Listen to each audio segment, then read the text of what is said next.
این محصولات بدورو تنها با استفاده غذای طبیعی پروی محلی در خوجگی دهقانی به نام فیض‌الله در دهه توگرک ناحیه وسه در این گرمخانه پرورش یافته است. اندازه شکل حالت موجوده و تمش گواهیان است که از لحاظ اکولوژی تازه می باشد.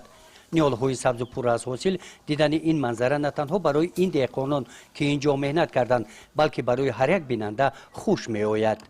ما هم اقدامی نه که پیش گرفته جناب علی محترم امام رحمان و پیشه شرمش که کاری خود گرفتیم مقصد همی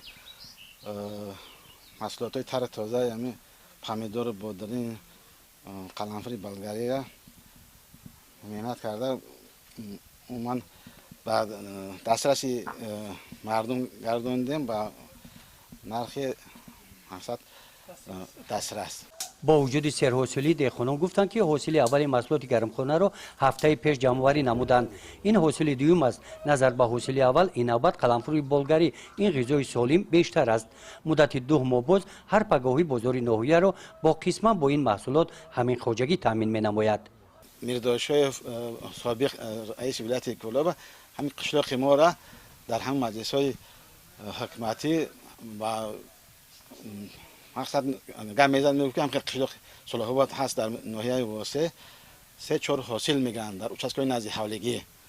خیلی ما هم نبروی هم دهقانی هم گذشته ایم ان شاءالله که ما هم کار ما را در این خوجگی با این گرمخانه در 10 عدد گرمخانه‌های دیگر پرورش محصولات‌های گوناگون سبزیجاتی جوابگو به طلبات بازار استعمالی به راه مانده شدند. برای دهقان سوز روز ما تای 10 پرنی کردیم اینجا کردیم سوز گرمخانه سوز رفتی سیکورتو بود نیاد داریم نقشه داریم باید 10 تای. این شب و روزها کار در گرمخانه‌ها جریان دارند. هوا گرم است. برای نگاه داشتن سبزیش و حاصلبندی نیال‌ها خوجگیداران قسم پایانی گرمخانه‌ها را گشاده ماندند. با همین ترتیب جمع‌آوری حاصل محصولات گرمخانه تا ماه اکتبر و حتی تا فرارسی سرما ادامه می‌یابند. گزارش خواجه نظریف خدای نظر ظهوروف از ناحیه وسه برای برنامه اطلاعاتی نوید.